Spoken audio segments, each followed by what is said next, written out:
రేవంత్ రెడ్డి సర్కార్ను చూస్తే నాకు ఒక కథ గుర్తొస్తుందిలా. అల్లుడు అంట అత్తగారింటికి వచ్చిందట, మంచి ఆకలి మీద వచ్చినట అల్లుడు. రాగానే ఇది చివరి కాడ రాగానే మామ కనిపెట్టినట.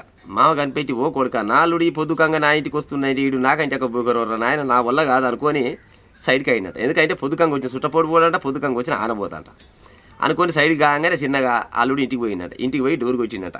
అత్త అత్త అనగా డోర్ తీసిందట. డోర్ తీయగానే వయ్యో అల్లుడు ఎంతసేపు అయి వచ్చి అంటే ఇప్పుడే వచ్చిన అత్త అని చెప్పినట. అనగా దాదా అని చెంబులో నీళ్ళు ఇచ్చిందట. కడుకున్నట్టు అట్లా కూర్చోగానే తింటావా జబ్బు కడుపువా, చింతకాయ పచ్చడి ఉంది మామ లేకపోయా అన్నదట. అల్లుడు బూగర్ మీద ఆకలి మీద వాయ బూగర్తోడే ఉండే. ఏం మామ వచ్చాక తింటాగరాదు అన్నట. అనగానే ఇక మామ వస్తే ఏమైనా తెస్తాడేమో పాడు, ఇంత చికెను ఇంత కళ్ళు నీళ్ళు తెస్తాడు అనుకొని ఇక కూర్చున్నట. 6 పోయి 7 అయింది, 7 పోయి 8, 8 పోయి 9 అయిందట. 9కి మళ్ళీ అత్త వచ్చిందట. అయ్యా తినరాదు అయ్యా మామ వస్తారు లేట్ అవుతుంది, పాడే కదా చింతకాయ పచ్చడి. చింతకాయ పచ్చడి పాడైపో నాకు రాదు, మామ వచ్చాక తింటానన్నట. ఈ మామ ఏం చేసిండు, మమ్మీడు పోయే కాలం లేదనుకుండు. 9 పోయి 10 అయింది, 10 పోయి 11 అయిందట. 11 ధైర్యం చేసి రానే వచ్చిందట. వచ్చి డోర్ కొట్టి ఉన్నావమ్మ అన్నట. ఉండు పాడైపోయిన అల్లుడు వచ్చింది, దాన్ని తర్వాత తీసిందట. ఓ అల్లుడు ఎంతసేపు అయి వచ్చా అంటే నేను 6కి వచ్చిన మామ అని చెప్పినట. అరే పొరగాడు ఆకలితోడు ఉన్నాడు, పెట్టి పోయి పెట్టానగా నీ తల అదే చింతకాయ పచ్చడి వేసిందట. ఇంత షేర్ కడుకొని ముందర పెట్టిందట.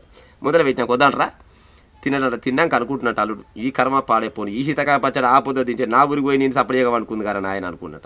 ఎందుకు చెప్పిన గిమ్ముచ్చడంటే ఇవాళనేమో పైన ఉన్న కోర్టులు ఏం చెప్తున్నాయి, మీరు పాత పద్ధతి ప్రకారంగా ఎలక్షన్లకు పోతే ఏ సప్పు లేదు, కొత్త పద్ధతి చేయాలనుకుంటే చాలా కథలు ఉన్నాయని చెప్తుంది. ఈ ఎలక్షన్ లేదు ఆ పొద్దే పెడితే రేవంత్ రెడ్డి పడేలా.